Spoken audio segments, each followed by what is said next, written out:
Hello, and welcome to another one of Ethan's engineering videos. Today we're going to be talking about centrifugal spill, or more specifically, how fast we can rotate a container full of water. The water amount we have in there would obviously have to be known. How fast we can spin the container of water without spilling any of that water. So basically trying to maximize height and also, by association, angular velocity without spilling any water and going over the top. So to do that, obviously first we're going to need to draw our container with water. So I'm going to start on this side. I'm going to try to make sure I don't go off frame too much. And we're going to start by just drawing a simple little container right here. It's going to be on a little spoke. This is going to represent the center of our thing. I apologize about the massive amount of chalk. It was like this when I came in. There's a jug of water over in that corner, but I didn't want to clean it just to immediately write on it again. That'd be a little silly. So anyway, we're going to draw our starting height of water. We're just going to make it like half fullish. So this is our starting height. So H0, it's a known amount of water, this known volume. And right now, this is going to be our center. So the pole represents the center of our thing, so the radius is 0 there. The maximum height of this container, like the height of the walls, is going to be capital H. And then the maximum radius, so from the center to the edge, is going to be capital R. So our capital R and our capital H represents the maximum bounds, essentially, which using that word's ironic because it literally will be the bound later, but that's the maximum bounds in our system. We can't go out past radius of capital R because that's how wide the cylinder is, or half of how wide the cylinder is, and we can't go past capital H because that's how tall the cylinder is. So now when we start spinning this based on its axis, we're going to get something that resembles this situation a bit. So here it is. We're going to draw our point to the center. Okay, so again, we're looking for our maximum velocity, which means at the edges, the water will be just up to the edge, but not quite going over yet, so just barely. And what we're going to get is some kind of parabola, which looks like this, like that, of water. Now, obviously, it's not the neatest thing in the world. We're still going to have our spoke down here. Again, this is R is equal to 0. And we know capital R and capital H, which I'll just leave on the one on the edge. And I'm going to draw a point here for our lowest point at R equals 0. So at this height right here, we're going to just set our definition. This is height is equal to 0, and again, this is our radius is equal to 0. So lowest point, radius is equal to 0, and height is equal to 0. So based on that, how can we figure out what rotational velocity, I should probably draw that in, what angular velocity, omega, are we spinning at? And again, since this is our as fast as we can go, we're going to call this omega max, because that's the actual thing it's spinning at right now, but obviously we're going to draw equations that will use any omega in it. It's just going to be when we solve it for our final equation of, like, in the situation where we're maximum speed and maximum height, what is omega max? At that point, we'll put the sub max in. So first, we have to describe pressure, because this all starts, the whole reason we can equate these two situations is due to how we define pressure. So if I were to pick some point along our H0 line, just say like right here, the way we would traditionally measure pressure at that height, at that point, would be by the height of the water on top of it. So right there is where it hits the surface. So this is H. So at some point here on our H is equal to 0 line, there's H height worth, I guess since H is a measure of length, H long water on top of it directly, and that weight of that water is what exhibits the pressure force, is how we've traditionally described it. And obviously, as you go up and down, that change in height equates to a change in pressure. So the relationship that describes that is the change in pressure is equal to rho g h. Not rho gh, but rho g, and then as a derivative, since we're taking the derivative of rho gh with respect to height, it would just be rho g. So that's with respect to height would be dp over dh, is rho g. But in our case, what we want to do is actually equate this into terms of pressure. Equate this pressure into terms of the radius, because we care about the rotational acceleration, not just the horizontal gravitational acceleration. So if I draw this as r, the distance from our r is equal to 0, right here, that's this, and this is our h is equal to 0 difference. Instead of talking about our gravitational acceleration, since that was dh, our change in pressure relative to our change in radius is going to be equal to, again, rho times some acceleration a. Now, what is that acceleration a? Well, since this is spinning with angular momentum, and we know just by definition how angular momentum and acceleration are related, we know that this is going to be equal to rho omega squared r. So the acceleration we experience some distance away from the center of our circle is going to be directly proportional to the radius at which we are. So as we get out, as we linearly leave the center, our acceleration is going to linearly increase because it's going to take more acceleration to keep you in that consistent arc because you're traveling a farther circumference. So that's the shorthand on why this is true, but it's geometrically proven, and it should just be known by every engineer. So I'm not going to, it's trivial to derive that. I'll leave that as an exercise for the audience. So anyway, when we look at this and we see that the change in pressure as a result of the change in radius is equal to rho omega squared r, we can then say, okay, so what is pressure directly as a result of r? Because the pressure at some point is going to be the pressure at that point no matter what.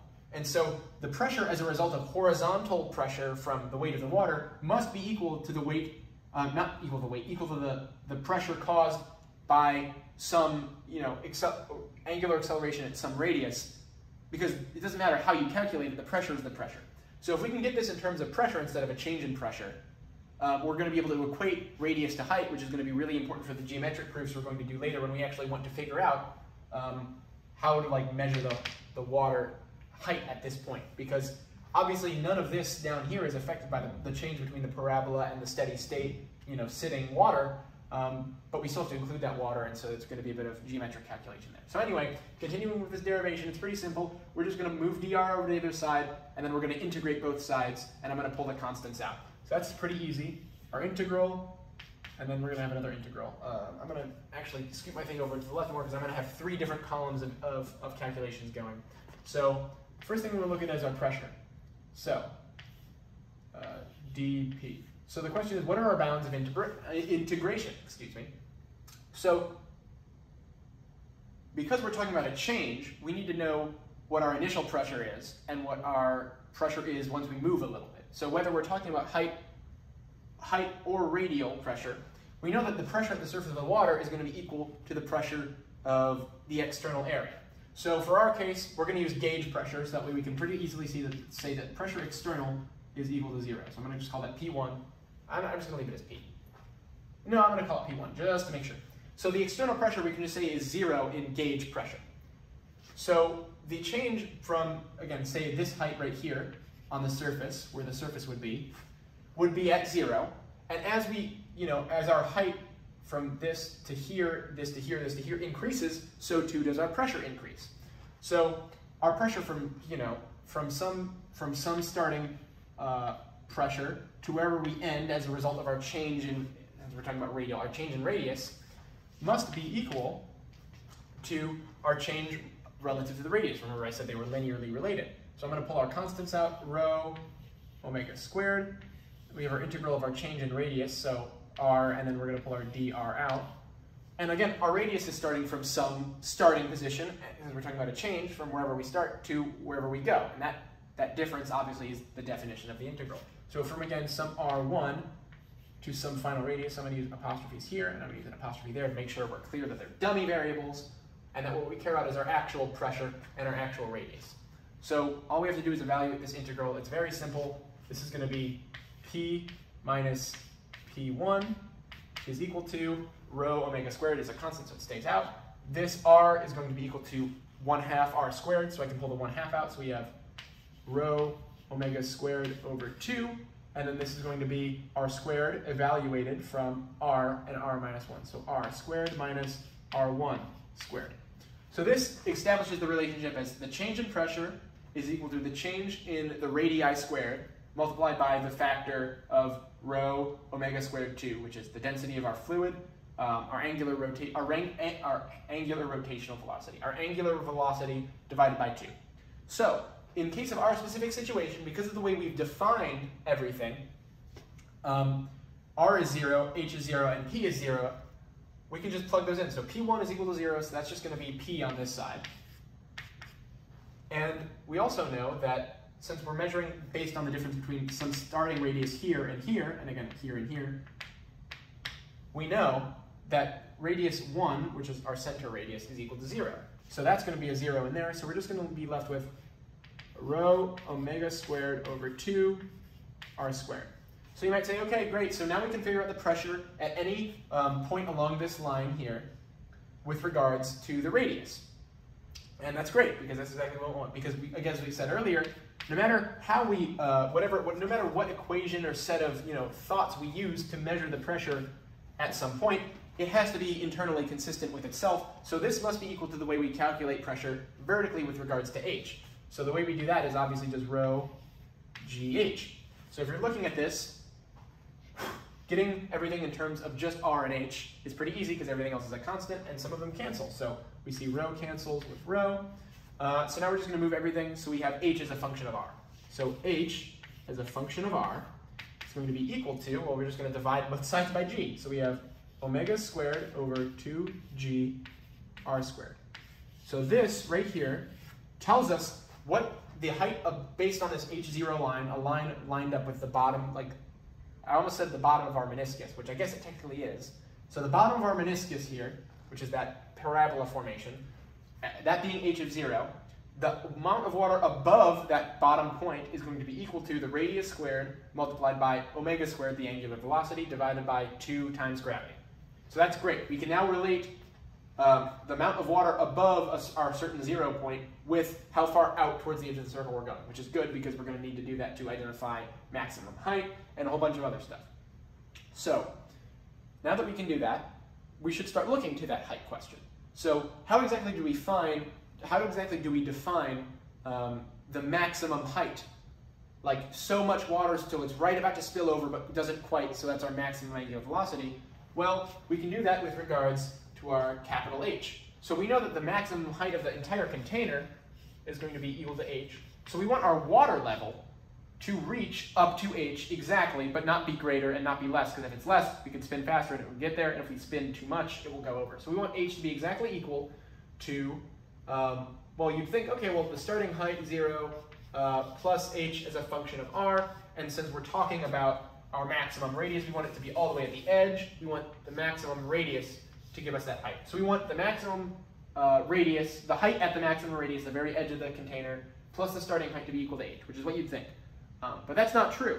And this goes all the way back to our graph. You'll remember I mentioned the word meniscus because that's the shape this parabola takes. And if I were to draw a horizontal line right here along h is 0, you notice that where we've defined h as 0 and h0 don't line up. These aren't the same thing. There's quite a noticeable discrepancy here, which is what we're going to note as d. And if I, again, pull our bottom of the meniscus height over here, you're going to see that, again, it's quite a noticeable height here. So this discrepancy is factoring in because this is our R1. We have to include this. So if we were to go from h0, that would be some negative height, and then that negative height would change depending on our angular velocity, which is what we're about to prove when I derive it. But it does, because if you think about it, if you're not spinning it at all, the rotational angle is 0, and there's no discrepancy because the lowest point is h equals 0. So that's obvious. But when you are spinning, the middle is going to decrease. So the question is, how do we basically figure out what d is? And the way we're going to do that is by thinking about the water, specifically how the water in this container is conserved, whether we spin or not. So if I were to color in this section of our cylinder and say everything below d, the line that represents h is equal to 0, doesn't move, we can just assume it's concrete or something, we notice that that's the same for both. But everything above that h is equal to 0 point changes where it is in the cylinder between non-spinning and spinning. So all of this water right here, all of this, I'm going to be careful not to distort my drawings too much because I want to make sure those are still obvious. All of that right here comes from the water over here because this water is the same, and we know we have a constant volume of water because none is spilling. So all we have to do is model that this volume here, which is a perfect, cylinder, and this, which is a parabola, which is radially symmetric, so sort of like a cylinder, if you think about it, which is what we're going to express, this amount of water and this amount of water as a volume must be the same. So over here, I'm going to adjust this to include that we have a discrepancy over here. So that's this minus d, minus our discrepancy. So the starting height minus the discrepancy takes us to h is equal to 0 for real, and then we add in the height from h is equal to 0. So how do we figure out what d is? Well, we're going to look at the volume. So the volume of the non-spinning cylinder is just going to be, the area of the cylinder multiplied by the height, which is going to be d. So that's just going to be pi r squared, because it's the full radius of the cylinder, times d. And that's going to be equal to this parabola shape. So you notice we described this by area times height. We're going to do something similar here. It's going to have to be an integral, because if you think about a top-down view of this, I talked about radial symmetry. At any point, or not at any point, at any radius from the center, every single height at that radius is the same. Again, if you were to just rotate this by like 90 degrees so it was sticking in and out of the chalkboard, it would still give you the same height. That's why we can draw this as a 2D representation, is because at every angle of r at the same distance from the center, it's going to be the same height. So for some r, some dr thickness of this circumference, all the heights are the same. And we can use the fact that all the heights are the same around that circumference to do an integral.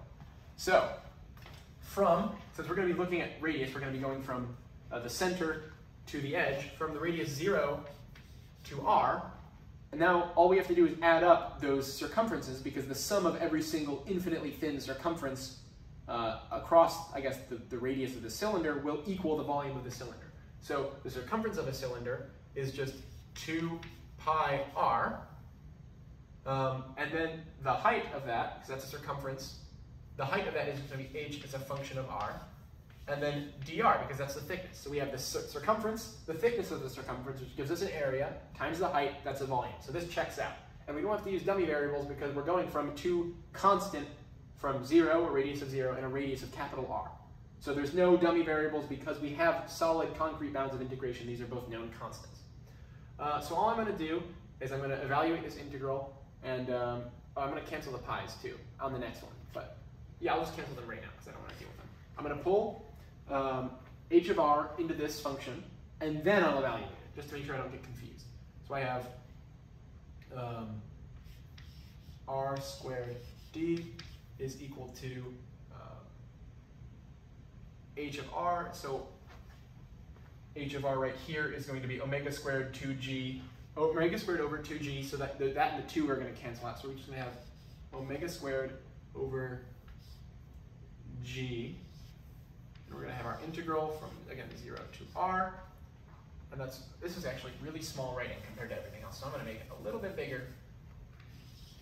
0 r. Our fraction is omega squared over g. This already canceled out the pi, so it's still just r squared d. And then in here we have our singular r.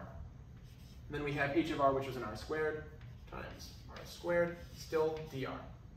So evaluating this integral, this is an r cubed. So the integral of that is going to be 1 over 4 r to the 4 from 0 to r. And that's all going to be times omega squared g. So I'm just going to have pulled that r squared over onto this side so I can get d by itself. So omega squared over g r squared, right? Yeah, because this is r, so it goes to the bottom. So then I evaluate this. So I have 1 over 4, so I'm going to pull that out. And the difference between r to the 4th and 0 to the 4th is obviously just r to the 4th. So we have omega squared over 4g, and then capital R squared times capital R to the 4th is equal to d. So finally, d is going to be equal to omega squared r squared over 4g. So the discrepancy, as I mentioned earlier, is directly related to the a constant, which is gravity, and a constant that is the maximum radius of our cylinder.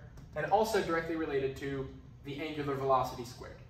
So, fun little fact, but again, this checks out logically because the larger the container is, at some certain speed, the more area it's going to have to cover, so there's going to be a larger discrepancy. And as you spin faster, it's going to be pushed up higher into the wall, so more water is going to be drawn from the center where there's less acceleration, because again, that acceleration is equal to omega squared. So that all checks out. So now what we're going to do is we're going to plug this in and that h of r that we had before into here. Yeah, so it's pretty easy. So I'm going to pull over anything that doesn't include omega, because that's eventually what we're solving for. Since again, this is the situation, so for max omega, because again, that's why if this were less than, h is greater than this, that would mean we're not going fast enough, and if h were less than this, that would mean we're going too fast and water is escaping. So that's why they're equal. So if I'm going to pull h0 over something, that's a constant, and then h of capital R is just going to be plugging capital R into this, so it's going to be omega squared over 2g times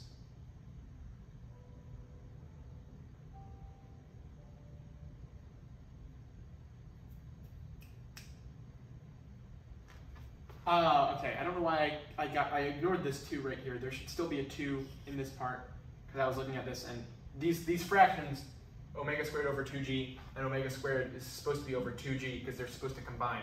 And I wondered why they wouldn't. I realized I forgot to carry this 2 down. So this 2 carries, we have this, we evaluate it to a 4, we still have a 2 down here. Then when we combine those two,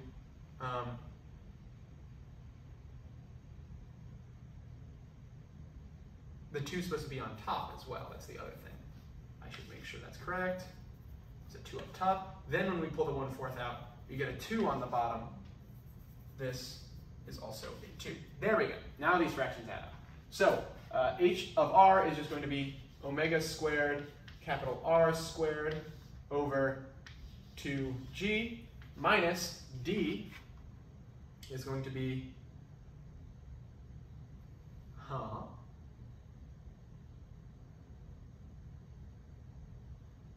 the 2's do cancel out. The 2's do cancel out. I was correct. Because h of r includes a 1/2. So this includes a 1/2. So I'm just going to put a little 1/2 there. That cancels with this, the 1/2 in there. So we shouldn't have a g there. We should have a 1/4 here. This should be good. 4. And answer should be a 4. You know, you should just trust yourself a little bit more. You shouldn't double, I mean, I had reason to double check because I didn't see why I canceled the 2 out, but okay. Anyway, so plugging d in here, omega squared r squared, and then over 4g. So obviously if you look, if you factor r squared out, if you factor omega squared out and then just do the subtraction, you get omega squared, and then since it'll just be r squared and r squared on top, and then 2g and 4g, this is half of this. So this is just going to be omega squared times r squared over 4g. Because again, if you were to double this, you'd get 2wr squared and then 2wr squared, and then minus 1wr squared, over both of them over 4g. So that's equal to h minus h0. And again, since this is for max w, I'm going to start putting omega max squared is equal to, all I have to do is flip this on the other side. So we have h minus h0 times 4g over radius squared. And so then we can just do the square root of that and say omega max. Wow, that handwriting is so much worse than it was 30 seconds ago. Omega max is equal to the square root. So that's just going to be, I can pull the 4 and the 2 out, so I can just say 2 over r times the square root of h minus h0. That's also hard to read. Why am I writing so small? I have so much room down here. I want to write this way bigger. So huge. Omega max is equal to, pull out the 4 so it's of the square root, so it's a 2. Pull out the r squared of the square root, so it's an r, times the square root of h minus h0 times g. So this right here is our maximum angular velocity. Because at this speed, as we derived from up here, the height from the starting height down the discrepancy to where we defined h of 0 to be, plus the height gained from h of 0, that's what this function tells us as a function of radius, will be exactly equal to the height of our container, which is what we specified at the beginning. So just to make sure, r is a known constant, this is a known constant, this is a known constant because it comes directly from how much water we put in, and that gravity is obviously, hopefully, unless the laws of physics have somehow broken down while I've been recording this video, is a constant. So, with this, we've shown what omega max is without any, hopefully, mathematical mistakes, but since these fractions subtracted to give you a fourth, I'm pretty sure that's correct. So, with that, I thank you and wish you a good evening.